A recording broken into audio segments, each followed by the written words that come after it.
same, pace, examining, quite not so in detail, but in kind of depth. I mean, I'm really happy. Okay, good. Thank you. Mm. Because yeah, it does. It's not as straightforward, Mm. and yeah, some parts I'm going to like kind of skip because Mm. some things in some of the sutras or the verses, there are kind of Parashara makes references to sort of like advanced material, which we Mm. won't do Mm. at the moment, but they Yeah. still fall under the houses. That's how they are, clubbed, because they have references to that. So wherever that is, I'm going to just put like a later date thing, Mm. but I'm still going to like because it's not like I want to get rid of the sutras, because they all come like they're clubbed under each of the houses. So essentially what I'm saying is that we may not go into as much depth where and go in depth where necessary Mm. and where our existing knowledge permits. Is that okay? Yeah. Perfect. Thank Okay. you. So we're sticking to the fundamentals, right? Yes, yes. Who's that? Mm. Mayur? Sharad. Yeah, there's a shirt. Okay, Hi. yeah. Yeah, yeah. I mean, fundamentals are really the key. But what I'm saying is often Parashara, because I'm doing a straight lift from the ancient texts, I'm not kind of adding anything of my own, really. Um,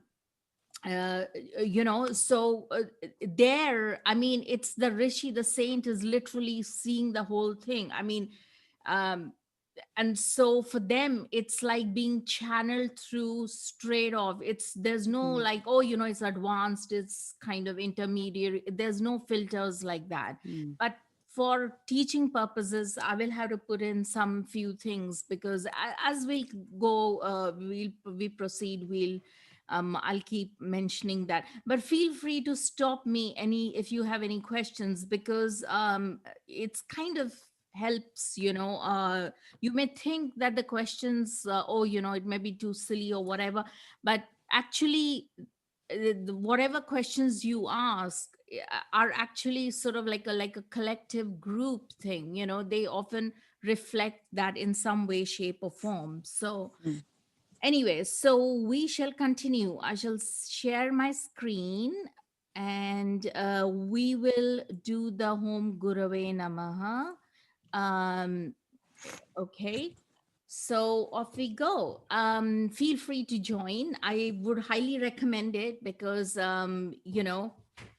yeah, lovely. So, Om Om Gurave Gurave Namaha. Namaha. Om Om Gurave Namaha. Namaha Om Om Gurave Gurave Namaha. Namaha Om Om Om Gurave Gurave Namaha. Namaha Om Om Om Gurave Gurave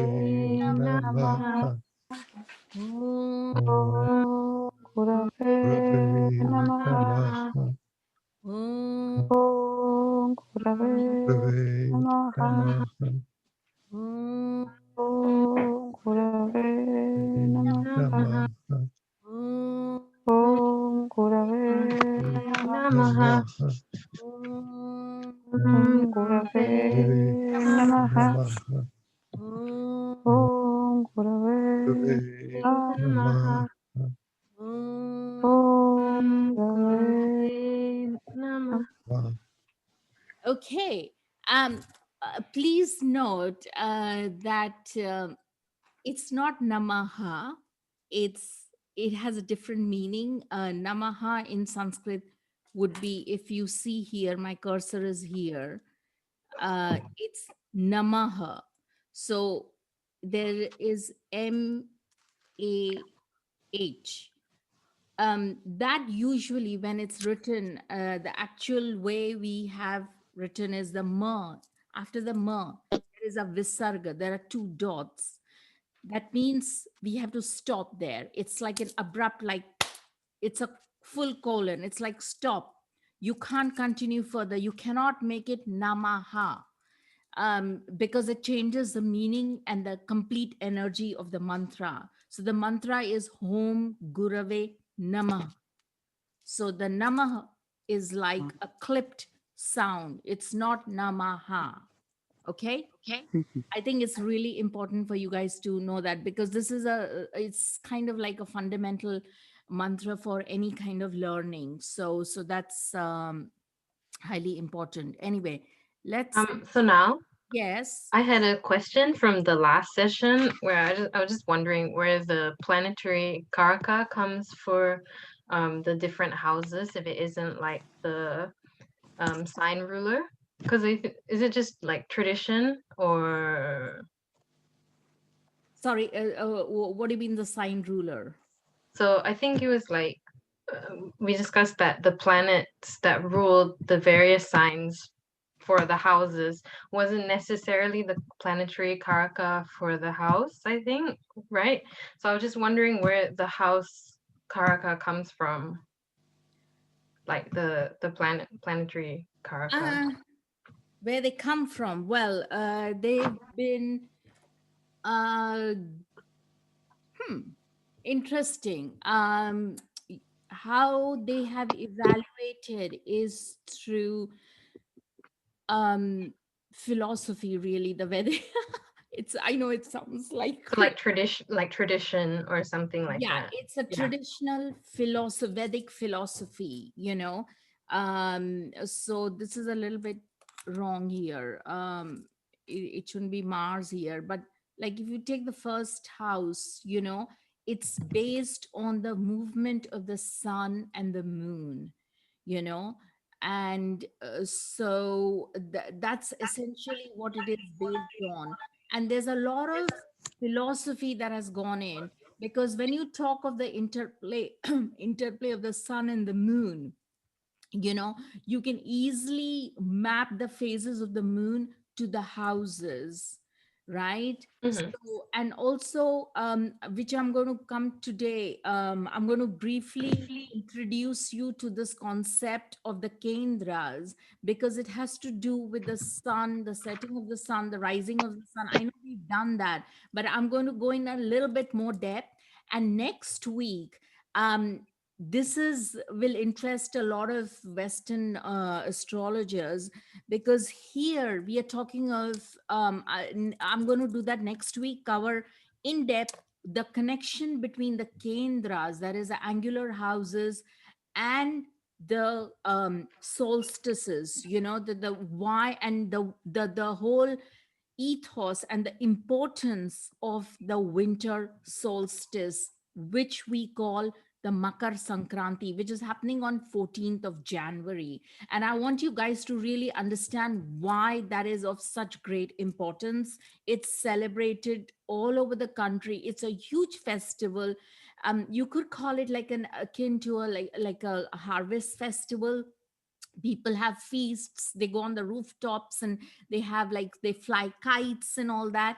And yeah, so next week we will do that. I think next today is what, the 4th, right? Yeah, so we still have time.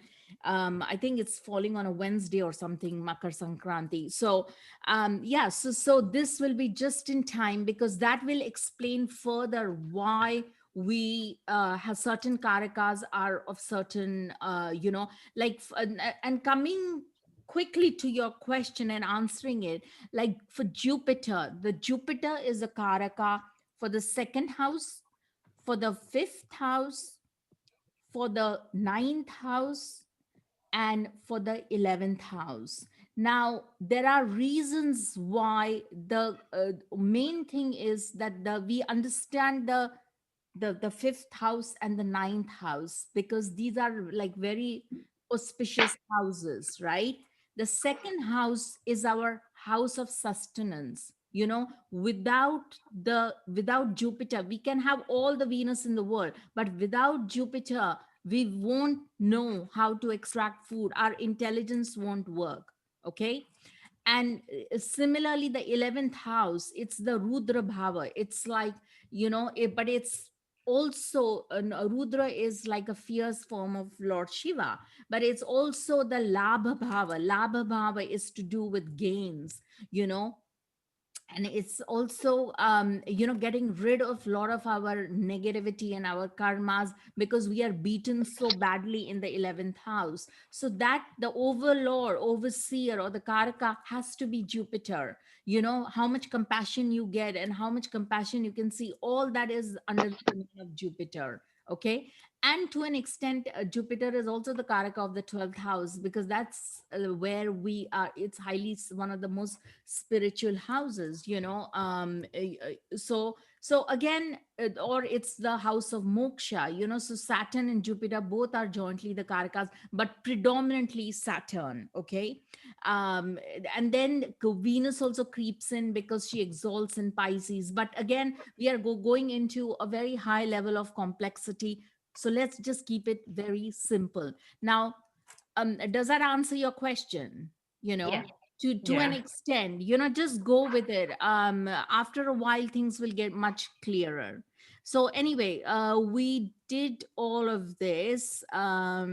Yeah, we begin from here now. The Kendra Sthanas, let me see if it's recording. Yeah, the Kendra Sthanas are the seat, highly important, because they are the, as you know, Lagna is which is ascendant, which is also the Kendra, as well as the Trikona, the trine house. So it's got the fortune of having, being both. And these are definitely the Vishnu sthanas, as they call it. Okay. The Vishnu sthanas, as in, they are by and large the domain of Vishnu, who Lord Vishnu, who is helps us for all the sustenance on the planet. um like I said, we are going to do Kendras at much greater depth next week. But right now, what I want you to, the key concept which I'm going to get you to understand, is that each of these Kendras, or the angular houses, have a certain way of being. There's a certain ethos attached to it. You cannot intermingle, and you can't say, oh, the fourth and the 10th are kind of the same. But there is a flip that happens, which is very important for you guys to know, because everything rests on that. If you have, you have to understand the Kendras, the angular houses, on a great level and depth, because they are where all the activity, where everything literally under the sun happens. So the first house, or the ascendant, is like Brahma. It's like where you're created, with the sun is rising in that house. It's when the sun and the ascendant are kind of like, in the natural scheme of things, the sun is in its greatest exaltation. It's in the first house. It's in the house of Aries. So that is why it's called the first house, and the Prathama Kendra, or the first Kendra, or the first angular house. Okay. Similarly, the fourth house is the Dvitiya Kendra. That is the second Kendra, the second, sort of the second angular house. And the seventh house is like the third, or the Tritiya Kendra, or the third angular house, which is the house of the setting sun. And it's a little bit like energy of, like, it's kind of like, it has a death like energy. When the sun goes down, all the stars are visible, the moon is visible, so the sun is kind of on its way out. So there is, in a sense, a sort of like an exit, or like an exit of, the day per se. And so that is the seventh house, and that is the third Kendra. And in that order is also their importance. And then the 10th house is the fourth Kendra, which is the Chaturtha Kendra. Chaturtha in Sanskrit literally means the fourth. Okay. And here, the fourth is here, and it's depicted by the black. And here also in the fourth. So there is, if you notice, the fourth and the 10th houses, there is something very strange happening here. And we are going to see in the next slide what happens. But bear in mind that the fourth house is nothing but the Durga and the Shakti. It is the fourth from the Lagna, is also the, the from the Vaishnav point of view, that is, it's a sect where they believe that Vishnu is a real, sort of the key deity, while the Shaivites are the Shiva worshippers. Vaishnavites are the Vishnu worshippers. So they are always going to be fighting, but we will ignore that because Jyotish and all the rishis have a very elevated view. They kind of think that this is ridiculous because it's created much later. In the entire Vedic scriptures and all, um, there is no discrepancy between Vaishnav or Vishnu worshipping or Shaivite or Shiva worshipping. Literally, there's nothing. In deep meditation, Shiva is worshipping Ram and Krishna, which is the Vishnu avatar. And similarly, it's the same thing with Vishnu. From the Rishi standpoint and from the Jyotish standpoint, there is no discrepancy, but it's good to know what's going on. So here, what I'm going to tell you is this flip that happens across the 4th house and the 10th house, and we will see why. So like I said, the 1st house energy is the Aditya energy. Aditya is like the sun god, is the sun god. It's the rising. The sun is rising. It's Brahma energy, it's creativity, it's knowledge, it's everything. You're like going forth in the world. So the 1st house, there is no problem. Everybody gets the 1st house. The Lagna Kendra is they are called the Prathama Kendra, and quadrants from the moon, the Dvitiya Kendra. Now this is a little bit of a kind of, you have to, a subtle concept, you've got to get it. Usually in Vedic, we talk about the ascendant, and even in Western terminologies, we are talking about the ascendants and the angular houses. But in Vedic, we have another variation, lots of variations that we bring in. Of course, the ascendant, the Lagna, is the Satya Pita, that is, it is the truth, it's the eternal truth.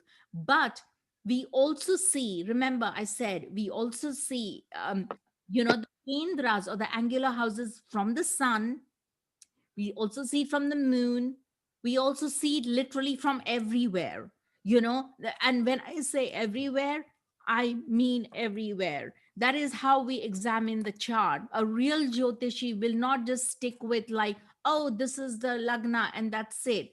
Because to make, as we go advanced, you will realize that to make a very sort of of a nativity, an informed kind of understanding of when the some things will ripen, when the yogas will fructify, you have to see it from not just the ascendant, you have to see it also from the sun, as keeping as sun as the ascendant. Then we see the moon as ascendant, because without the moon, without your manas, without your mind, your psyche, your emotional strength, none of the yogas will, none of the Raj yogas or anything in your chart is going to fructify. If the moon doesn't allow it, nothing is going to budge. You may have all the best planets and exalted sun on the 1st house and everything, but if the moon is in absolute dire problems and there is nothing from angular to the moon, then you're going to have very little enthusiasm in life. You're going to have very little motivation to do anything, to do much in life. So that is the whole ethos being behind saying the Lagna Kendra are called Prathama Kendra, and the quadrants from the moon are Dvitiya Kendra. So we also use the Kendras from that point of view, from the moon. Then we also see, sometimes we even see like Jupiter Kendra, how the chart looks from Jupiter. So that's really of great importance. Now, this is the flip that I was talking to you about. Here, the 1st house or ascendant is called the Udaya Kendra, which we just saw, and it's like sunrise. The 7th house is the Asta Kendra. That is the sunset, is the setting of the sun. The color is blue. You know, that's the depiction, the esoteric color schemes is this, that the color is blue. It's called the Astalagna, setting of the sun. It's got death-like energy. Astangata in Sanskrit is literally derived from the setting time of the sun in the seventh house, and has been loosely translated as combustion of a planet. Astangata in Sanskrit is also, it also means like, from the Jyotish standpoint, it means that when any planet, and all the planets are subject to Astangata, Astangata is nothing but combustion. Any planet that comes too close to the sun in terms of like the yuti or the conjunction, it's going to be absolutely combusted, right? It's going to lose its power. It's like, it's like bhasma, you know, it's like ashes. Bhasma is ashes. That's why Lord Shiva, if you see this depiction of Lord Shiva, he is often denoted by great followers and worshippers of Lord Shiva will rub their whole body with they'll wear barely any, maybe like a very minimal clothing, and they will have they will have like the threaded sorry, what is it called, the dreaded locks, right? And they will always rub their entire body with ash, and the reason for it is exactly this, because they are trying to renounce everything. When the sun sets, everything is gone. It's, you know, kind of gone, dusk, it's sort of burnt up.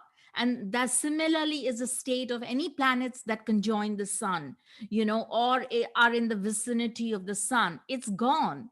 The only person, or rather the only sort of point, well, Rahu is not, cannot be classified technically as a graha, but yet we are going to use it as a like a graha. But it can easily eclipse the luminaries. So it definitely eclipses for even though for a brief period the sun, and it rejoices there. So hence Rahu has great dignity in the seventh house. Okay, so that is again a concept we are going to revisit in later sessions. Once we finish all the 12 houses, I'm going to go through you know, which planet there are, that's the next thing we are going to do. There are planets which die in certain houses. There are planets which absolutely rejoice in certain houses. And Rahu and Shani or Saturn absolutely love being in the seventh house. And the reason is here because the Rahu eclipses the sun, a setting sun. So it's akin to the setting sun. And so it kind of comes into its own because that's the only time when the sun is gone from the sky, you know, when at sunset time. So it's like in the seventh house. And so similarly, because Rahu and Ketu are an axis, Ketu is often represented as the day, which is the sunrise. So Rahu is very strong in the night, and Ketu like wee hours of the morning, you know, when the sun is about to rise. So again, like I said, it's that's the whole analogy about the Rahu and Ketu. And that is why it rejoices in the seventh house. So the seventh house has got any afflictions if you have in the seventh house or the seventh lord, Lord Shiva and the Mrityunjay mantra is the go-to one, you know. And you want to clean up your seventh house, Kleem Bija, or the seed sound of clean is the right one. Okay, the perfect one. So again, I will, you know, put this together in terms of the remedies and all that. We will do that once we go along. But this is something very important to know, that any problems in the seventh house, you know, the Mrityunjay mantra, the death conquering mantra is absolutely vital. the house, then the fourth house is the Narka or the Kendra or the midnight sun. Now, before we come to here, let's go to the 10th house. What happens in the 10th? So, literally, the ascendant is moving at midday. The sun is like in the 10th house. You know, it's the highest point in its it's like the midday sun is like a very, very, very strong, right? And that strength is coming from the it's as if like the sun is in the 10th. Remember, the ascendant is moving, not the sun. So there is, and similarly the at midnight, which is like the polar opposite, at midnight the sun is gone, the moon is shining bright. So the water tattva or the jala tattva is strong. And that is why Durga and Shakti is very strong.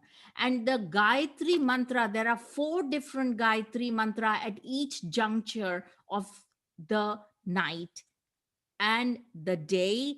So, like for Savitur Gayatri, which is the normal Gayatri, I covered Gayatri mantra earlier, but there are 4 different kinds of Gayatris, and the whole Savitur Gayatri is got the energy of the rising sun, and that's why it's really important. That's why it gives you great intelligence. You want to learn something, you want to be able to, you are on a project and you want to get on with the project, and you want nothing to fail you, nothing to disturb you, and no distractions and things like that. You start doing the Savitur Gayatri, in the morning at sunrise, after maybe the Surya Namaskar, which is the yogic pose where sun salutations. Anybody familiar with that? Yes, we are all familiar with the sun salutations, the yogic posture. Yeah.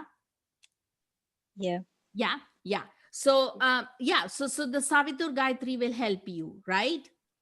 And then we have when the sun is at noon, we want, like, it's a great time for, like, working, because the sun is strong. All our bulk of our work is between like 10 to like 2-3 o'clock in the afternoon. That is the perfect time. That's when you do the Vishnu Gayatri, because the Vishnu is nothing but it's going to give you sustenance, your wealth, it's going to put food on the table, literally, by your work, by your intelligence working, which is coming from the first, the Savitur Gayatri. Your the food on the table, that your sustenance, which will give you the sustenance, will come from the 10th house when the sun is the brightest. Yeah. And then we come to the setting sun here. When the sun is going to be setting, then it's gone. Then it's time to kind of like, hey, Venus has come into the picture, because the Karaka for the 7th house is Venus. So other things come into play. Then it's time for like admin work and doing other kinds of stuff. So, and this is a great time for Rudra Gayatri, because the Rudra is very strong too at this time. And then we come to the 4th house when it is a midnight. There is no sun there, and that time the Durga or the Shakti is extremely strong. And this is when we do the Kali Gayatri.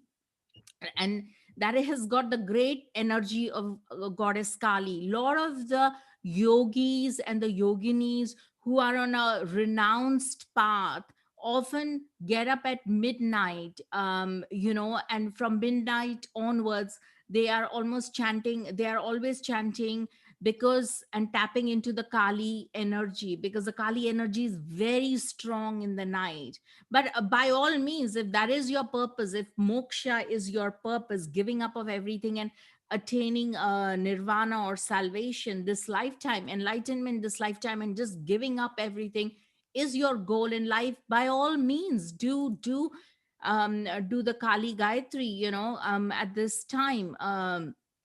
So we have at different junctures, there is the Gayatri, but across the 4th and the 10th, there is a little bit of a flip that happens. The sun, is actually, even though it feels like, when the sun is in the 10th house, It's actually the dark energy, in terms of like when we are talking of the ascendant. So there is a little bit of that flip. You have to understand the flip here. So the 10th house then is actually, comes into the 4th house where the black sun is.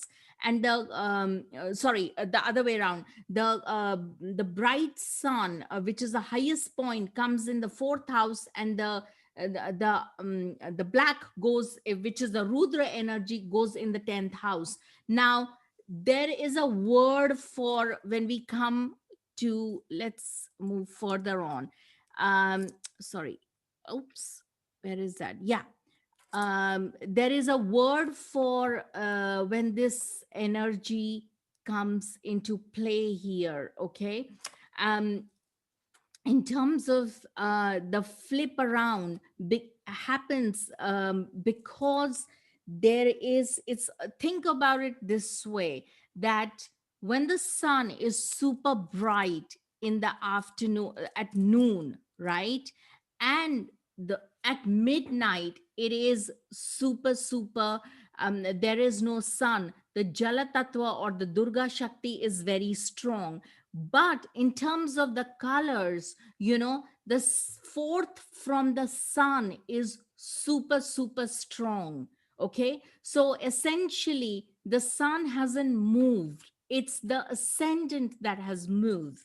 And that is the reason why the sun, it's the 4th house from the sun, it's like super bright. So for example, if you were to uh, look at your chart, the 4th from the sun will give you all the abundance, because it's like the sun is the brightest, because the ascendant is moving, not the sun. So the 4th from the sun in your chart will give you where the ability to be able to, that particular sign will give you the ability to generate wealth, to generate your work, and all of that will come from 4th from the sun. Is everyone a little bit clear on that? Yes. Yeah. Yeah. Yes. Yeah. Yes. You have to Yes. understand the flip. I don't know, I'm not but we will, again, I'm going to go in detail, because you next week we will touch upon the Abhijit Muhurt. There is something known as Abhijit Muhurt. Now this is also connected with the Abhijit Nakshatra. Remember, we did the nakshatras, right? There are 28, originally there are 28 nakshatras, okay? Now, but one nakshatra for the ease of use was dropped. Now the story goes like this, that Lord Krishna knew that when they went into battle, that's why the Mahabharata happened, when and Krishna was on the side of the 5 brothers, and they were fighting their 100 cousins, the Kauravas. Now the trouble was that they declared a war on a day. It's called the Abhijit Nakshatra, which was the 22nd, technically the 22nd nakshatra in the 28 nakshatra scheme. But Krishna knew that in the Abhijit Nakshatra, if they started the war, which had been declared by the Kauravas, they would lose, because the Abhijit Nakshatra falls somewhere around Capricorn. Remember the 10th house? Capricorn. It falls in the 10th house. And they knew that if he declared the war then, it would be absolute guarantee that the evil forces, the 100 cruel brothers, would absolutely win the war. So what he did was he made the Abhijit Nakshatra disappear, so that that particular time would not be elected, because the Abhijit Nakshatra stands for the undefeated. It comes after Uttara Ashada in Capricorn, and it's before Shravana Nakshatra in Capricorn. So basically, it's all in the 10th house. They knew. So the Abhijit is like often, that's why the Abhijit Hora, that is the hour of Abhijit, the undefeated, often falls at that time. Worldwide, if you go, it depends on if you what time you have in your local region, but typically it always falls between roughly when the sun is at the highest point in the sky wherever you are on the planet. So it varies from, so that's when the Abhijit Muhurta happens, and that's a very very auspicious Muhurta. Whatever you do, if you want to a project to start, something really nice to begin, and you want absolute success, have it started in the Abhijit Muhurta, that is supposed to be extremely auspicious, because remember, it's the undefeated one. And and that's why, because of that, Krishna sort of made Lord Krishna made it disappear. So now we have the 27 nakshatra scheme. So, but that is one of the kind of stories associated with it, so that they would not misuse the Abhijit nakshatra, because they knew that it was a guaranteed success, absolutely undefeated, invincible nakshatra. And if you have planets there, by all means, it will give you very, very good results. But that has the same energy as the sun in the 10th house. And again, we are talking of the sign of Capricorn, and that is again linked with the winter solstice or Makar Sankranti, which is happening on 14th of January. But again, with solstices and all that, I'm going to cover that next week, because I know we have this, and I'm sure, the sidereal versus the tropical zodiac. So I'm going to just do a little bit of that next week, so you will get a clearer picture of what is happening. But anyway, suffice to say that as long as you understand this flip around, then you understand that the 4th house from Lagna it's got the Jala Tattva or the Durga energy, and the 10th house is one of the highest highest houses, but it's also got the Rudra energy or the Varaha, or by the Vaishnav system, it has a Varaha energy. That is, it's got the avatar of Varaha. So next week I'm going to put you some imagery for the Varaha. So, but it's kind of, I think you need to get this to sink in a little bit before we proceed. Anyway, here, as I said, all the Kendras, 1, 4, 7, and 10 angular houses always carry the Vishnu energy. Of course, there is a little bit of like the first house is the Brahma energy, is a creative energy, but we are talking of there are like 2 layers to it. One layer is a top layer where the 4 angular houses have the Vishnu energy. Then you go within it, what each of these kendras, what kind of energies they carry. That's the second level of sort of like complexity. Then we come to the third one, which is the trine energies.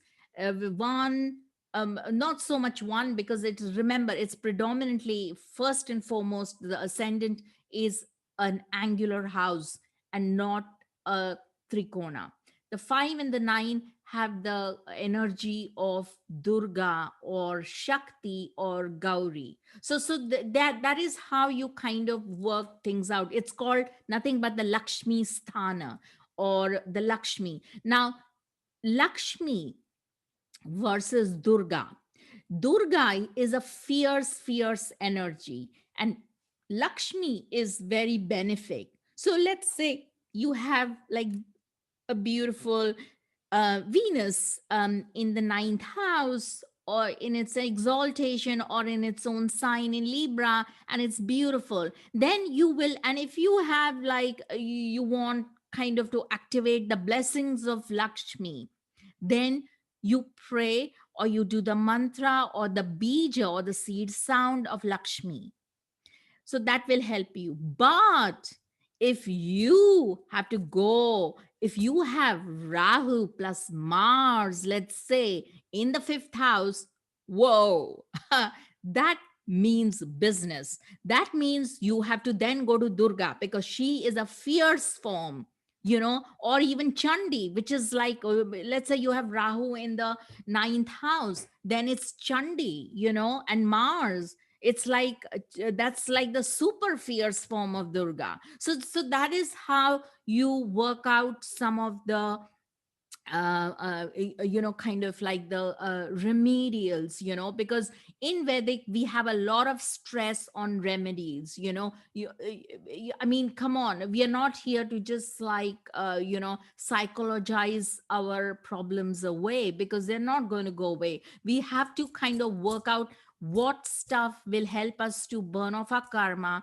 and help us to then move forward with whatever we are meant to do on this planet, which is quite individual for each person. I mean, quite unique and quite specific for each person. So as is the chart.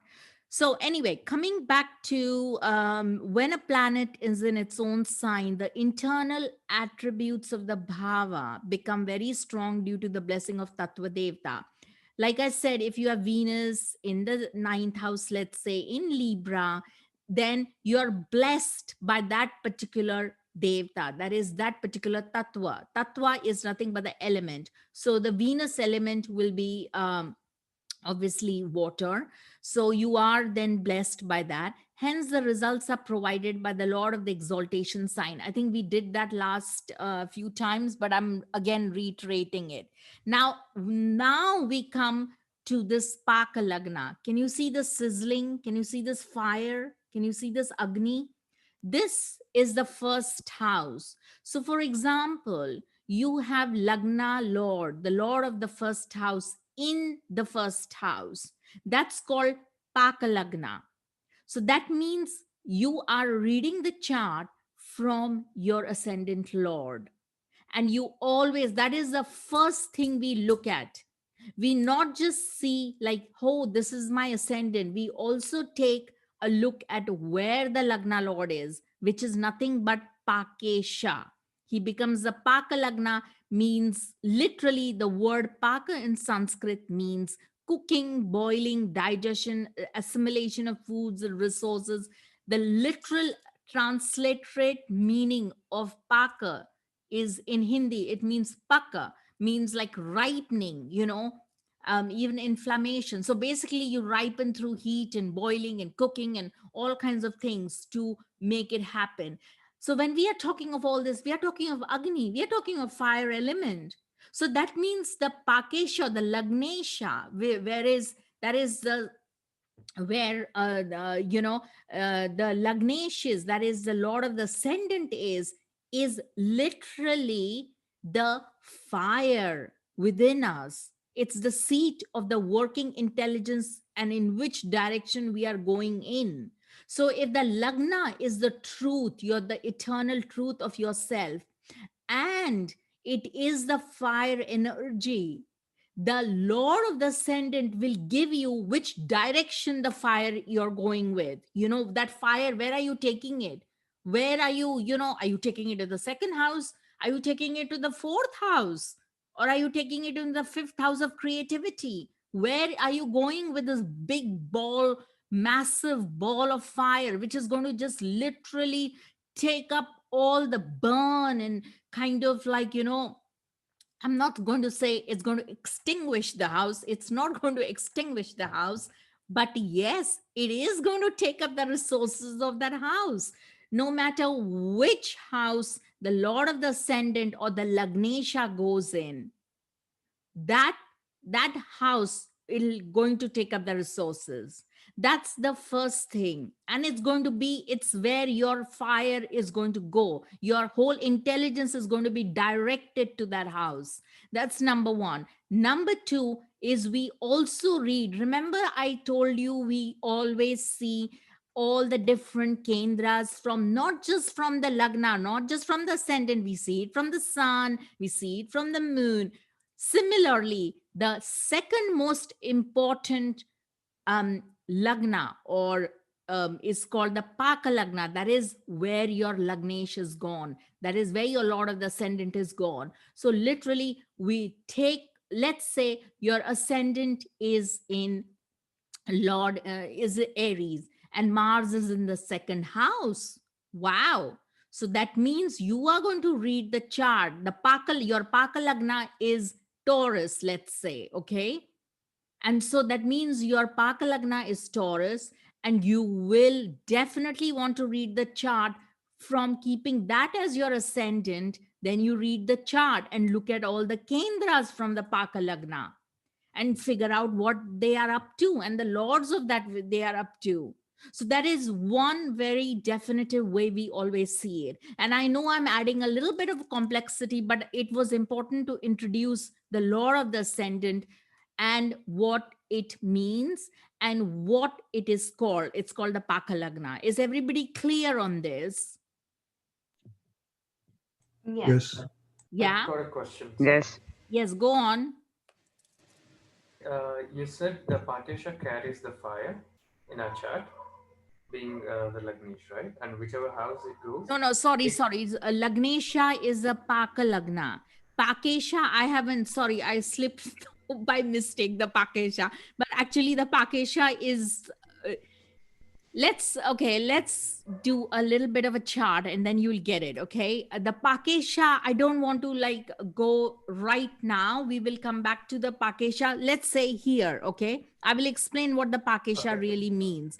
But Let's I'll say- go ahead and finish my question. Yeah, because let's say here the Lord of the Ascendant here. What's her ascendant, everybody? That's Kate Winslet. What's her ascendant? Virgo. Excellent. Virgo has got two lords, but let's just take Mercury for the moment, okay? Mm. So Mercury is exalted. Beautiful. Yes? Mm. Yes? Everybody Yes. okay with that? Yeah. So Mercury is exalted. So that is where her Paka Lagna is, in Virgo. Mm. Okay, that's where it is. Now, Pakesha means what is going to ripen this Paka Lagna. That means we have to look at the Lord. We already know that the Mercury Lord, Mercury is here. We take then Rahu. So the Pakesha becomes Rahu. Okay. But Mhm. right now we will ignore the Pakesha. We will just want to know and understand that whatever the Lord of our ascendant, whatever the Lord of our ascendant is, wherever it is placed, whichever house it is placed, that is called the Paka Lagna. And from there, we will read the chart.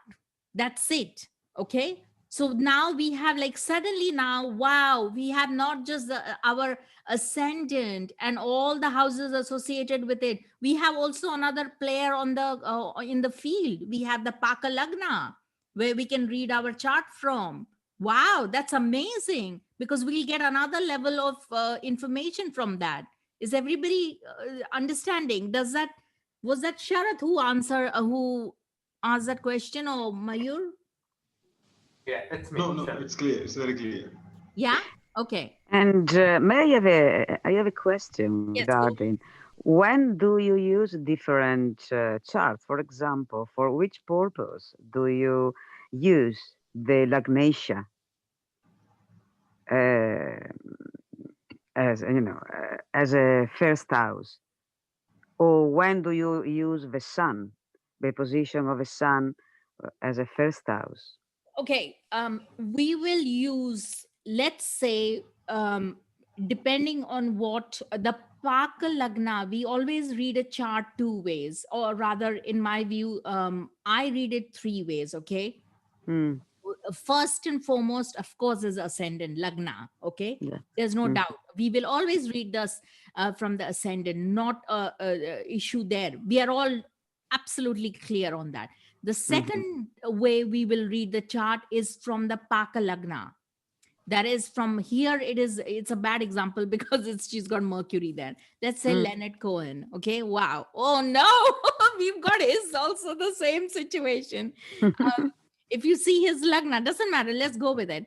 If you see his rising sign, it's Virgo, and Mercury and Sun is there. Right? Yeah. Now we will read the chart. The Paka Lagna is also Virgo, but there is also, we will read it from the Paka Lagna. And the third place I will strongly encourage everyone to read is from the Moon Lagna. Because the moon, without the moon, doesn't matter what dasha you're in, if the moon will not allow something to happen, it won't happen. The moon has to endorse it. The moon lagna, or the Chandra lagna as we call it, is highly, highly important. You know? And then we have other ways of, as we go along, we have 3 other ascendants that we will go. That's why I said I didn't want to Yeah. start you off with. Maybe, if it's possible, Sona, once, can we do it an example, reading a chart, for example, from the moon? Yeah, sure. We can. Yeah, or from the sun, whatever Yeah, works best for you. Yeah. Yeah, we'll do that after we finish the houses. I think we have to move from the houses. But this I wanted to bring in about the Kendras, because I think those Kendras and the Trikona or the Lakshmi Sthan, we often use it interchangeably. We often say the Kendras or the angular houses are Vishnu Sthana, and Sthana in Sanskrit means places, and Vishnu is Lord Vishnu energy. And the trine houses are nothing but Lakshmi Sthana. So that is important for you guys to know. Now, we did the second house, so I'm not going to go into the second house signification on that. I said that later date we will come back. Okay, this is the effects of the second house we saw. Anybody, you can read through this, that yogas for poverty. Okay, now I'm not sure I have yet example of that, but it's still worth it to just kind of have a quick flick through that. This is given by Parashara in chapter 13. One will be penniless if the Lord of the Dhana Bhava is in an evil Bhava. Okay. Now, this is kind of quite important because you will always want to look at what the second Lord is up to. The Dhana Bhava is nothing but the second house. You will always want to, because it is a house of for your wealth, so you will want to, and it's the house of sustenance. All your food comes from there. It's the Hari Bhava. Remember it's the Hari Bhava. See this is the Hari Bhava. You have to understand that this is your sustenance. It's Vishnu. It's got the energy of Vishnu. It's got the energy of Krishna. It's going to give you the food, all the drinks, foods, things to sustain you. You won't be able to speak a word, because remember, everything concerned with food, your mouth is this house it's under the purview of this house. You won't be able to put anything in your mouth if you have no food, and if you have no food, you won't have a voice. Literally, you won't be able to speak. That it's as simple as that. And often it is said that the time you stop eating food, you're dead. You can't sustain yourself. You're going to die. So that is the whole idea behind the second house. So that's why, and it also rules speech. So remember, we covered that. But coming back to the yogas for poverty. So the lore of the second house then is highly, highly important. And if it is in an evil bhava, when we talk of the evil, we are talking of the 6th, 8th, and 12th house.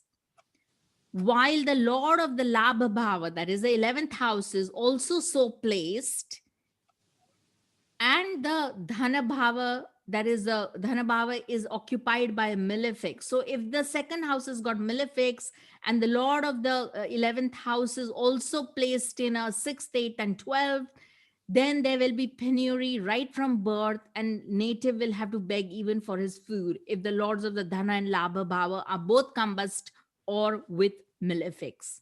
Okay. Now,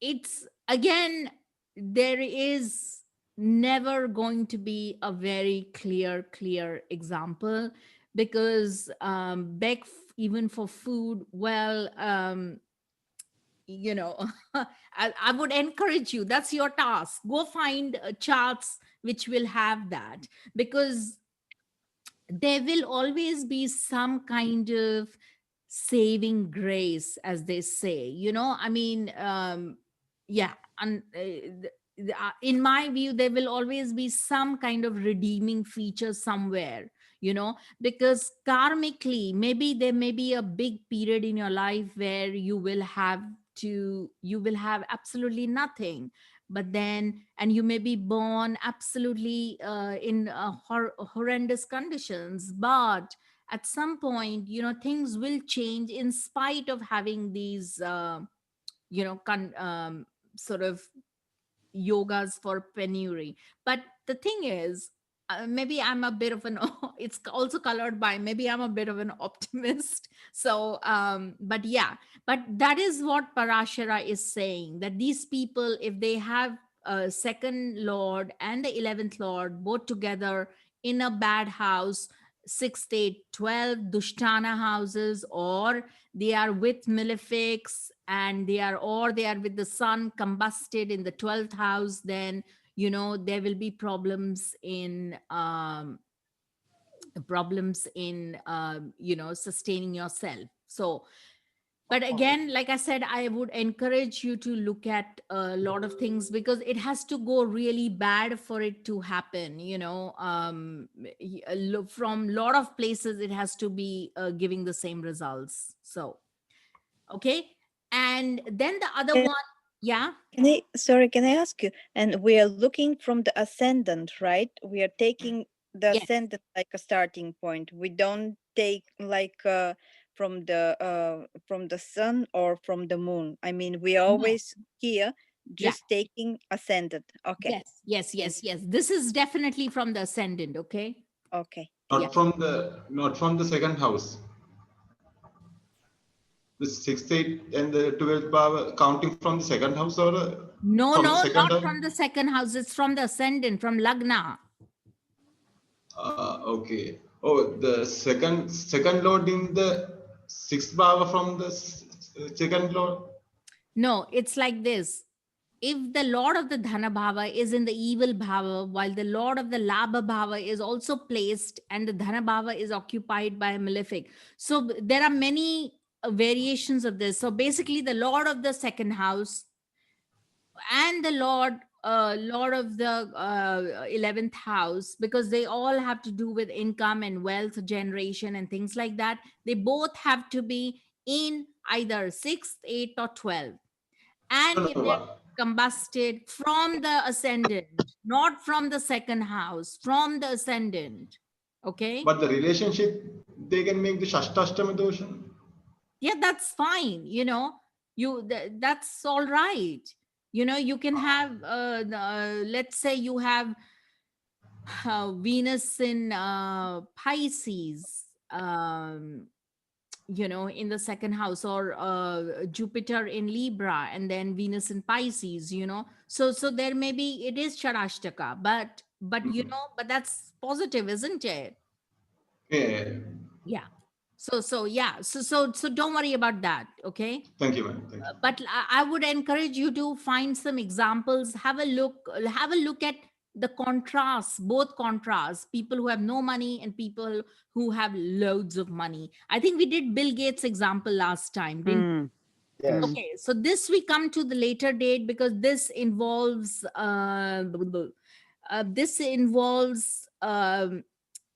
the divisional charts, and we have to see in the 10 Varga scheme. Dasha Varga is the 10 divisional charts. There are total 16 divisional charts, and we see like Navamsh chart, which we will do you know, in a few weeks time, because we have to study the Navamsh chart. without which we won't go any further. But the Navamsh chart is along with the Navamsh chart, which gives you the destiny and you know the relationships and things like that, and it also gives you your, at the time of death, who's going to carry you, which deity is going to come to you for your soul to carry it forward. That's what Navamsha gives, the the Ishta Devta. So anyway, but the rest of the Dasha Varga we haven't done. So this is for next time, because we have to understand where the Lord is. So again, like I said, a lot of things, this is a bit of an advanced thing, which we have to cover a lot before we understand this. Yeah. Now let's go to the third house, the Dushchikya Bhava. Okay. And does anybody have any questions so far? Yeah, are you saying, sorry, Sonal, are you saying it's best to have from the moon, it's best to have it's good to have a planet in a Kendra from the moon. It's good to have that, yeah? You said earlier in today, you know. Yeah, planets in Kendra from the moon. Yes, because They're powerful, yeah? Sorry? A planet in a Kendra from the moon is powerful. It's good to have that from the moon. Yes, because the moon's about manifestation. Yeah, absolutely, absolutely. The moon's about manifestation, yeah? Yeah, and even from Pak Lagna, let's say your Lagna Lord is in, let's say, let's have a look at who's this, Bill Gates. Okay, let's see his Pak Lagna is, what is his Pak Lagna, guys? Mercury. Mercury, excellent. So Kanya, yes. So it's, Virgo, Kanya, Rashi. So that's his Pakalagna. Now, is Mercury? Mercury. Yeah, Mercury. So from Mercury, we see what is angular houses. We want ideally a lot of things here, and they are. Mars is angular, moon is angular, and even from the moon, Mercury and Mars is angular. So that's very positive. Yeah. Mm-hmm. So at least there is something, it'll keep him going. There is a sense of like the motivation to get out of bed and do something. So that's really important. Yeah. So this is how, and each of these lords, I mean, for him, it coincides. Again, like I said, these examples are a little bit like, as we saw the examples of, let's say, Mick Jagger. Okay. Anybody knows Mick Jagger? Mm-hmm. Yes. Did we do this Yes. last time? No. We looked at his chart last time. Sorry? We did look at his chart last time, like Yeah, briefly, okay. I think. So yeah, so the Lord of the Ascendant is Venus. Yeah. So if we read from Venus, what do we find? That's his Pakalagna, Venus in Leo. Okay. So what do we have from his Venus? Well, it's in his fourth, so that it'd be 4, 7, 10, and 1 would be Kendra's. Yeah, absolutely. But again, this is an example of where the Venus is also in a Kendra to the actual Lagna. So, this is like a little bit of a, whatever chart we pick up, it's like that. But do you see what the importance of the moon Kendra and the Pakalagna Kendra is? Because this is beautiful, there's a very strong sense of manifestation. And the other thing you also want to look at is the Trikona houses from the moon and from the Pakalagna. Trikona is got Mars in its own sign from Venus. So that's extremely positive. Okay. So again, like this is how you go, but these are like very successful people anyway in their own right. So it's kind of a little bit kind of skewed in their favor. But we have to then look at like charts where the Lagna Lord is not in the Kendras, but in Trikonas or somewhere else. And then we'll get a better idea. Yeah. Okay. So, But yeah. man, that previous chart, the Paka Lagnesha Maranakaraka from the Venus, is it? The Ravi in the 12th house from the Venus. Mick Is Jagger. it yeah. Yeah, Rahu in the 12th house. Yeah, Not the Rahu. The Paka Lagnesha, the Surya Ravi Sun in the 12th from the. Is it Maranakaraka? yeah, it is in Maranasthana, but from the Paka Lagna. But you know, but there is other redeeming features because his great fortune is from exalted moon and Saturn in Lagna. You see, and for a Okay. Taurus, Saturn is a very good. Saturn is a single most Raj Yoga Karaka planet for Taurus and Libra because it rules those very auspicious the 9th house and the 10th house, and it is in Lagna. So, and it is with Lagna Lord. So, literally, the Lakshmi Sthana. Remember, any interplay, remember, this is the Parashara's golden rule. Any interplay, any yoga, and that is the real meaning of the yoga. Any yoga between the 9th house, the trine house, so either it is the 5th house or the 9th house, with any of these Kendra, lords of the Kendras, is one of the highest yogas you can have. And it is a Raj yoga. Raj means a kingdom, like a king who has a kingdom of his own. That's what Raj yoga means. And he definitely has it. Yeah. Sorry? This is Can you like repeat? Dharma Karma.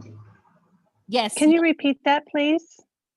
So basically, see, this is a little bit advanced. We are not meant to do yogas at this time. But anyway, I will tell you, since we are I'm sorry if I asked wrong questions. No, it's okay.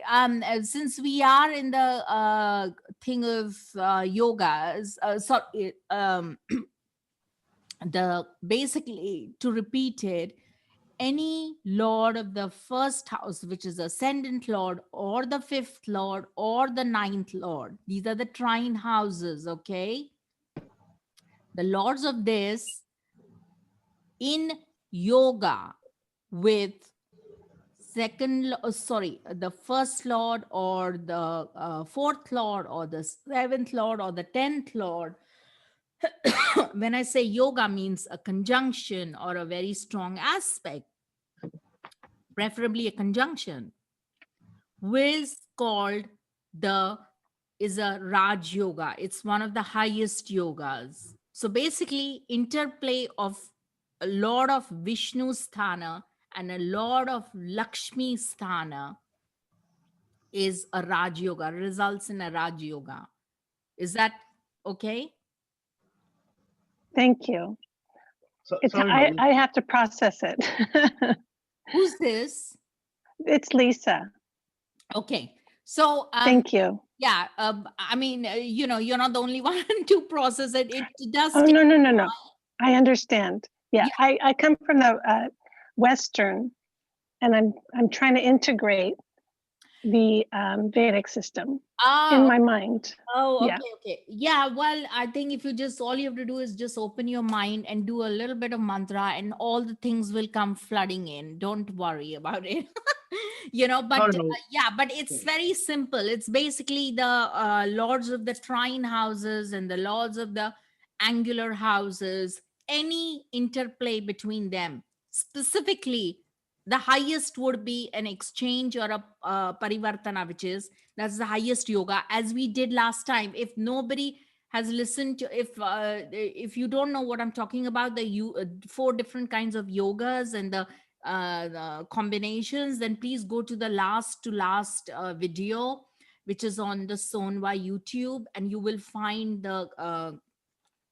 you'll understand what the yogas mean, the 4 different kinds. So basically, the trine houses and the angular houses lords have to be in some kind of an aspect or in a conjunction or in an opposition to each other for the yoga to fructify, for the Raj Yoga to crack open. Okay?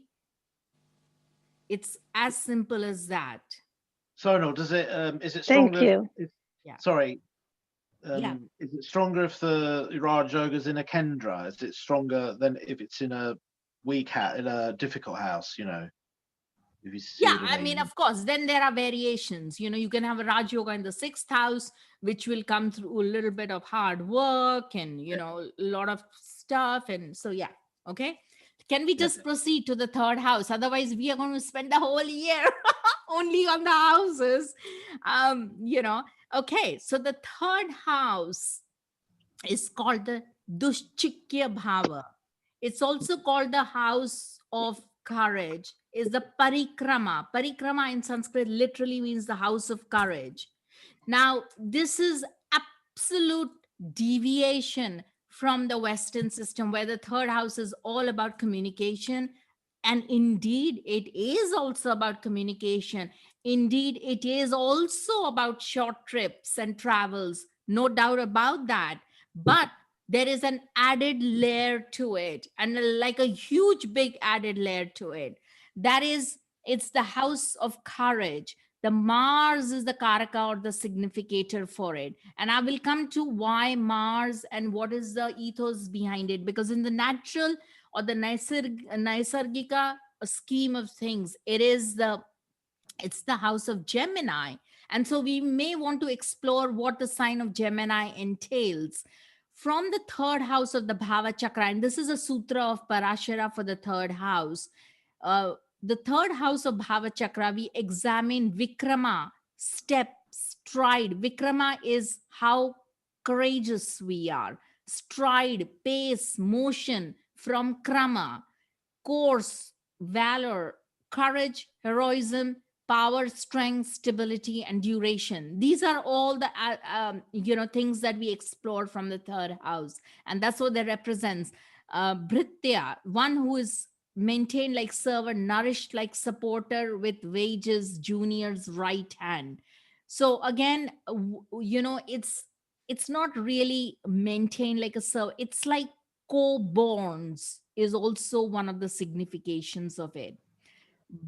Brhatradi. Now, Bhritya and Bhritradi are quite similar. So it really doesn't mean maintain like servant. I know he says that, but it's actually someone, it's like a junior colleagues, you could probably say, and someone who,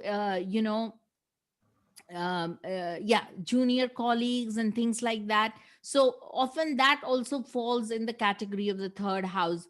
Bhratradi is siblings, co-borns, brothers, cousins, all of that falls under the purview of this, which is not dissimilar to Western. Then the Upadesha, that is a spiritual advice and guidance and direction given from a spiritual guru. The actual advice is in the 3rd house, because the 3rd house is also about communication. And because it's in a trine. Now this is very important, guys. The 3rd house, the 7th house, and the 11th, they form a trine, right? They form an air trine, correct?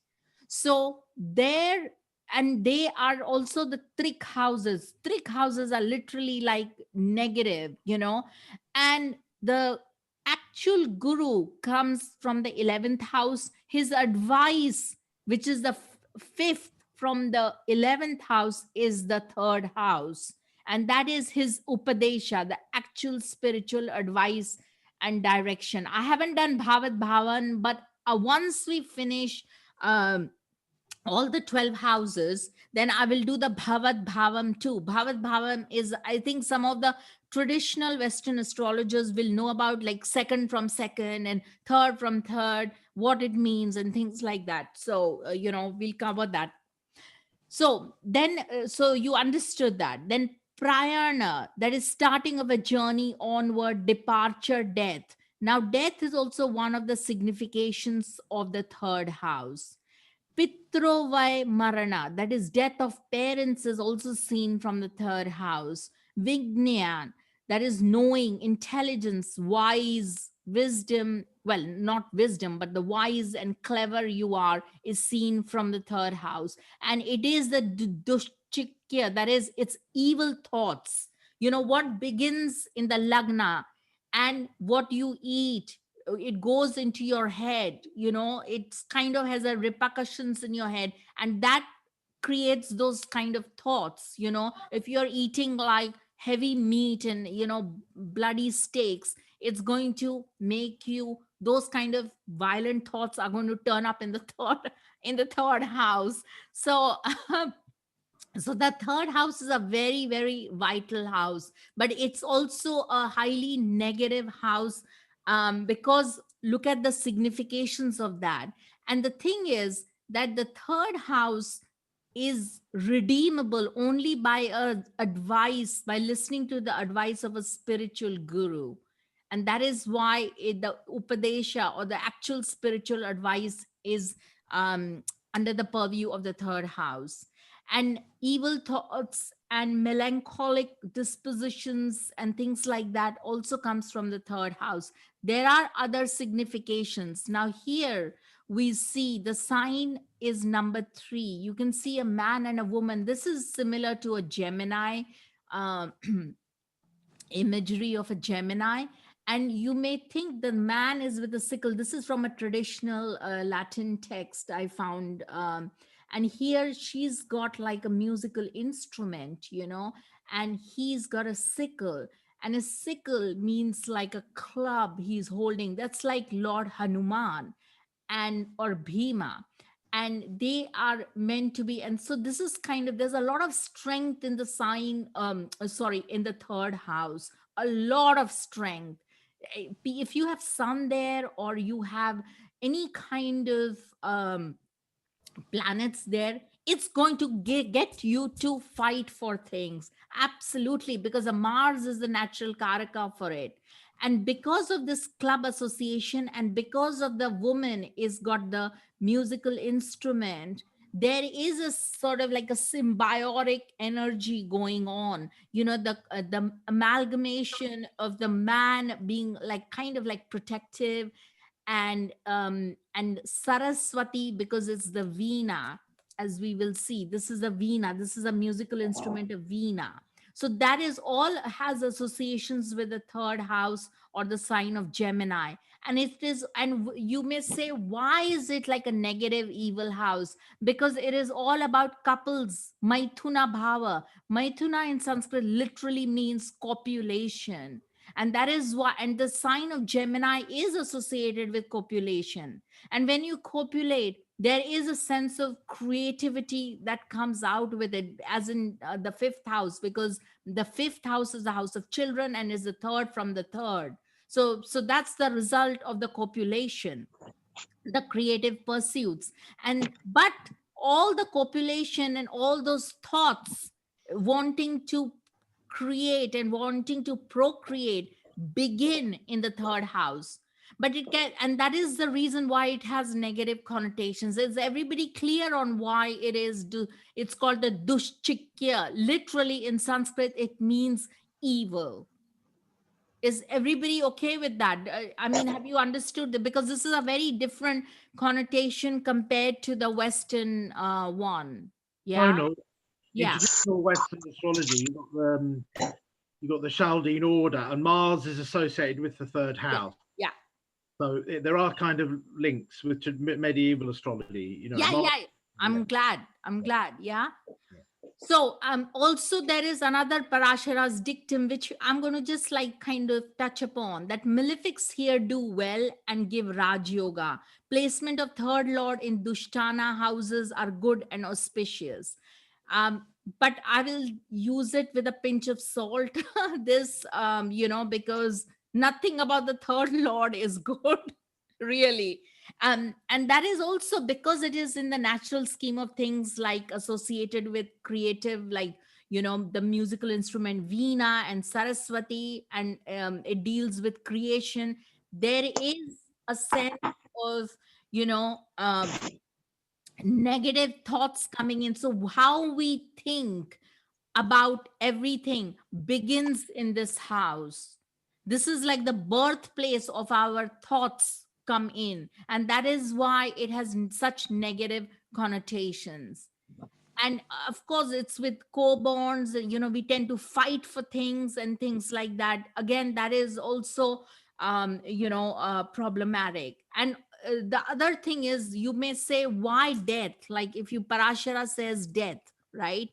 The death of parents is seen from here, and the and one's own departure and death is also seen. It's a problem, because it is the eighth from the eighth house. So again, I won't do too much in depth about this, but just I'm giving you the reasoning behind it so everybody gets it. And it's like, so next time you think of the third house, you won't just stop and think, oh, it's lovely, it's beautiful, it's a house of communication. Oh no, it's not. It's far more than that in Vedic. It's a pretty diabolical house. It is Dushchikya house. Okay, so now here are some of the things, and we'll do a chart, and then it's closing on to 7.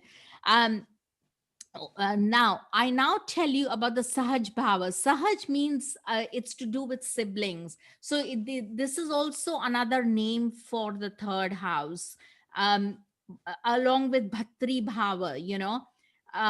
Should Sahaj Bhava be yuti with, that is in conjunction with or aspected by a benefic, the native will be endowed with co-born and be courageous. So you want ideally some kind of positive aspect by a benefic on this house. If Sahaj laws, that is a third house lord, along with Mangal, Drishti is a third house, the native will enjoy good results due to Sahaj Bhava. Now this is interesting because the Karaka aspecting its own house is positive. So Mangal, Mars is the Karaka or the significator of this house. Remember, because of that club, Gemini club, you've got to be strong. You've got to be fight for everything. If you have planets there here in the third house, if you have sun here in the third house, I guarantee you there will be some problem, some fight, some battle, even though it may be minor, with your siblings. Or you may have to fight with your colleagues over something at some point in your life. That will happen.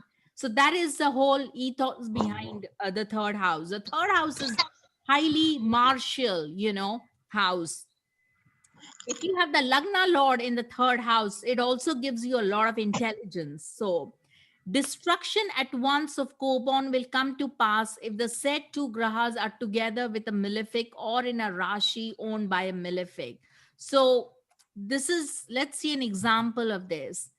If Mercury is in the Sahaj Bhava, while the Sahaj Lord and Chandra are together, as indicator Mangal joins Shani, the effects are there occurred the birth of an elder sister and they will be younger brothers. Now I'm going to leave some of these stuff out because like I said, you may want to kind of go through this because this is kind of the third brother will die and things like that. We need more example charts. I haven't had time, but we will see one example chart because it's highly relevant here. If the third lord is in an angle while the significator Mangal is exalted in a trine and be in conjunction or aspect with Guru, that is Jupiter, 12 will be the number of total co-born. Now, I would strongly encourage you, especially people who have connections in India or, 12 will be the number of co-born. That means you have to have like 13 siblings. Somebody has to, okay. You know what? These are some things that you may want to explore charts of, maybe get chart of some royal lineage where they had multiple children. Anyway, here, okay, one sec. This is an interesting one. Has anybody heard of Jiddu Krishnamurti? Yes. Yeah. Yes. Yes. Yes. Yes. So for those of you who don't know about Jiddu Krishnamurti, here is, I think she was she's Annie Besant. That's his brother Nitya. And this is Jiddu Krishnamurti when they came to the UK. And she got adopted. These two brothers got adopted. They were Indian origin. And Annie Besant is the one of the I think she was a president of the Theosophical Society in Adyar in Madras, Chennai, in India. And basically, she was a highly, kind of spiritualist. She was a theosopher. She was into philosophy, and there was lots and lots of things she was into. And she had close links with um, Helena Blavatsky, who was a co-founder of the Theosophical Society. And now I think the Lodge of London have also close links because Alan Leo co-founded the Lodge of London along with the Theosophical or part of the Theosophical Society. But anyway, to cut a long story short, basically Jiddu Krishnamurti was her adopted son, and she brought them to the UK. But the trouble began when he was highly pampered, and this is his chart. But eventually he broke away from her because of philosophical differences and things like that. And if we examine, and he was very lonely growing up in the UK. He wanted to go to Oxford. He was denied a place in Oxford University. And he became even more lonely once his brother passed away in UK from tuberculosis. And so it's worth it. He went into kind of like in a mourning, literally. He couldn't recover it for the rest of his life from this loss of his sibling. Now, if you see his lagna, what's his lagna? Makara Lagna. Excellent. Capricorn. Excellent. So Capricorn lagna, and the third house is, and the third lord would be Jupiter in the sixth Jupiter. house. Jupiter. excellent, Margarita. Well done. Is that Mayur or? Anyway, from there, if you see, where is Jupiter then? Sixth house. Yes, with Mangal. Mangal. Yeah. Mangal and Venus. Yes. Now you see the trouble. Third lord in the sixth. Ideally, it should be great, right? But sixth house is not exactly, it's like a terrible house, a terrible lord going to a terrible house with, okay, there is Venus there, but Venus, again, we will learn later. Sorry, guys, I have to keep doing this, but we will learn later. Venus in the sixth house is in Marana Sthana, that is the killing position, dying position. She's dying there. Venus does not rejoice in, far from rejoice. She's like dead, gone in the sixth house. So that's a dying Venus there, and Mars in the sixth house. Remember this dictum. Where did we go? I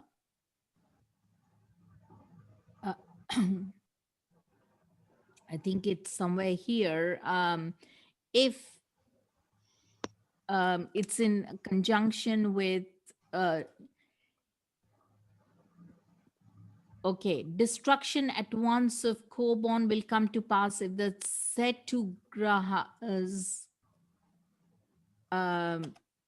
if the Lord of the third house, along with Mangal, has aspect to the Saj Bhava, the native will enjoy good results due to Saj Bhava. Alternatively, these two grahas may be in Saj itself. That is if that has been the case. But here we have destruction will come to pass if the two grahas are together with a malefic or in a Rashi owned by a malefic. So they are here. In our case, it is the same, right? It is in a, it's a, Jupiter is in Gemini, and it is with Mangal in the sixth house. So bad house, and it's with a malefic Mars. So he did have his brother, as you can see his picture in his picture. Can everybody see that? His brother here? Yes. Thin. Yes. Yeah. Here where the mouse is, yeah. So this is that. So you have to examine very carefully before making judgment, like, oh my god, my brother is going to die, my sister's. It's not so simple. But this is an example that I found, which I thought was interesting, that it fitted the bill here. And there are other things too. So but what essentially I'm saying is that there is this, and of course there is Rahu Drishti as well on this. Can you see the Graha Drishti of Rahu, Yes. everyone? Yeah, ninth Drishti. Exactly. So that is a problem. Yeah, that's a terrible problem. So so two malefics aspecting it. It's in conjunction with Mars. It's not a good sign, and that's the reason why the brother died. So and I think he was quite devastated. Could it also be the reason why he didn't get the education that he aspired to as well? Yeah, absolutely. And later he challenged but see, no, wait, no, hang on, sorry, I'm sorry. No, education, we see it differently. We see it from the fourth house, formal education, and to an extent second house, and then we have a special chart, the the D24 chart, special chart for education. So no, we won't see that, but we will see how he communicates and all that, Okay. and he was a brilliant communicator. Brilliant. Yeah. Because it is, after all, Jupiter and Venus, and that Rahu is strong, in drishti to that. So yeah. Aquarius. Yeah. So and plus an exalted sun, and hey, don't forget Saturn, the Lagna Lord. Where is his Paka Lagna? Can somebody tell me? 10th house. 10th house. Exalted. Exactly. Exalted. Beautiful. But it's retrograde. Yeah. So it's going to give results of the fourth Fourth house. house. And it's aspect full drishti of, it's got a, it's got drishti to sun. It's opposite the sun. Well, obviously, if it's retrograde, it is going to be opposite the sun, or in the 6th house or 8th. But there is a problem, with that. Do you see that? With the Sun Saturn combination, it's always a problem, no matter how you look at it, whether it's Western or Vedic. Sun Saturn is highly inimical to each other. A conjunction is one of the worst things, but here it will be a little bit like that anyway. But opposition may be a little bit better than a conjunction of Sun Saturn. So anyway, I think we are up for time for the 4th house. We could do a little bit, or no, we are up for time. So it's 7 o'clock. Any questions, by the way? Sorry, is the 4th house more, what degree is like degree level 4th house, like education? Is it degree level kind of thing? No, it's not. It's formal education. Okay. Right, and Mars was the 8th lord, also in the enemy sign of Gemini, which the 8th house or 8th lord brings breaks and changes, So that was a really cool chart. That was interesting. Yeah, who's this? Sorry. Scorpio is the 8th. I was saying Scorpio is the 8th house, and also Mars rules the 4th and the 8th house. So 4th house of education, formal education, but it's the 8th lord also, and it's sitting in the 6th house in an enemy sign with the 3rd lord. Right. So I was just saying that, yeah, that was really interesting how everything matched up what you were teaching. with the chart there. Yeah. That was a I know. It wasn't cool my example. idea to look for the chart, but I was researching something else and I came across his chart, you know. So anyway, any more questions, guys? Is everybody Yeah, I've got two understanding questions everything? actually. Yeah, go on. So the first question is, you said that wherever the Lagnesh goes, he carries the fire and he's going to take the resources of the house wherever he sits in. Yes. Right? Yes. So why exactly does he do that? I'm just trying to understand the logic behind it. Why does he take something from that house? Because it's about energy, it's about consuming that energy, you know, because I think of it as like Agni, you know, Agni will consume everything that's nearby, you know, it will kind of take up the resources, you know, it kind of burn things. I'm not saying that it will completely burn that house, but it will take up the resources of that house, because you are trying to burn off. Where, see, this is all to do with karma, you know. Wherever any lord goes, that means your energy is kind of getting funneled in that. So there is a lot of karma perhaps in that house, you know, from coming from previous lifetimes, because the whole chart in a way is karmic, you know. I mean, it's not in a way, it is karmic, the whole chart. You're not just born with a random chart, you know, there is a whole kind of intelligence at work. So if it a certain lagna lord is going in a particular house, that means your karma, karmically there is a lot of rin well, not, I won't say rin, because debts, because that's the domain of the eighth house, but in a way wherever it lands, that particular house will be eighth from somewhere. So you have that kind of karmic remit to give, you know, or take up. So you are going to use that in order to burn the karma, and that's why those you know, the resources will be taken up, you know. Does that help you? Yeah, sort of. Yeah. And the second question is, you said we have to assess the chart with different perspectives and different points, being Lagna, the sun chart and the moon chart. So in terms of Paka Lagna, suppose it's a Cancer ascendant. So you said moon is also the sustenance, and if the moon doesn't allow something to happen, be it any kind of yoga, doesn't really materialize, or at least up to the 100%, right? So suppose in Cancer ascendant, what do you substitute as moon? Sorry, how do you mean? Oh, sorry, what's the question? What's the last part? How do I what? Okay, so you said for any yoga to completely materialize or give 100% fruit, you also look at things from the moon chart. Yes. And if any yoga is manifesting, if the moon doesn't allow it to manifest for 100%, it doesn't, right? Yes. So in terms of Cancer ascendant,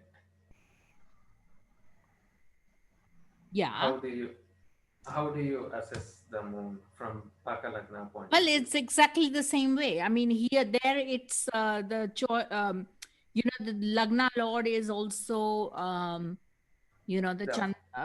Yeah, it's the same way as we saw some of the charts. Remember that in the chart of Kate Blanchett, was it Kate Blanchett or sorry, Kate Winslet? Yeah.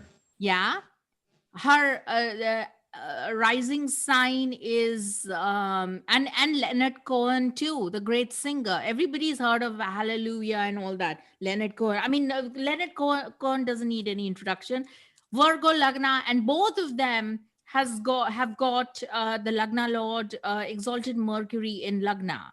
So that's kind of like, it's like a double Lagna they're getting, right?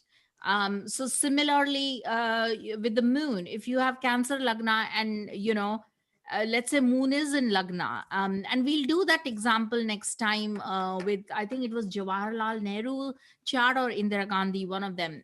They had Lagna, Jawaharlal Nehru had Cancer Lagna and moon in Lagna.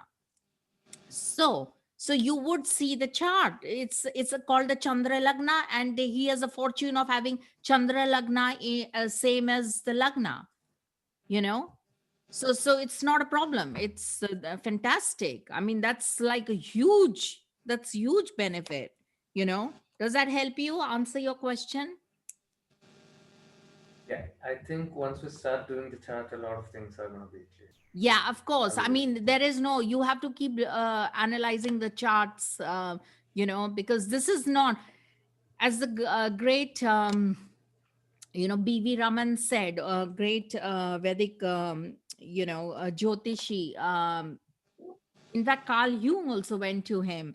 And in his writings, he mentions about B.V. Raman. And so B.V. Raman said, for studying Jyotish, you take many lifetimes. This is not a work of a single lifetime. So, you know, yeah. So, but it's going to be quite rewarding over time, I'm sure. Yeah. Right. Jane, are you okay? So Sonal, so say you've got Venus and Taurus, can that be treated as an ascendant? Can that be, you can go from Venus and Taurus as the first house if you have that in your chart, in your Rashi, yeah? Is that right? Yeah, I mean, yeah, that's not it's the same. That's your Pakalagna, right? It's called Pakala Lagna, yeah? Yeah, Pakalagna. But there's also another principle that if, let's say, you are Taurus Lagna, and if you have Venus and Taurus in the Lagna, then you also consider the moon, you know? Is that because of the exaltation? Because of the exaltation, yeah? Yeah, because the Venus is in its own sign. Remember that principle I told you, yeah? Yeah. Also because the moon's exalted in Venus. The moon's exalted in Taurus. You'd look at the moon as well, yeah? Because the moon. No, because Venus is in its own sign. It's strong, yeah. Yeah. So James referred to the chart of Mool Trikona and all of that. I think you may have to, it's in the last couple of slides, sessions I've done, you know. Okay. Thank you. Lovely. Thank you very much. Thank you. Take care. Thank you. See you next time. Yeah. Thank you. Bye. Bye. Thank you so much. Bye.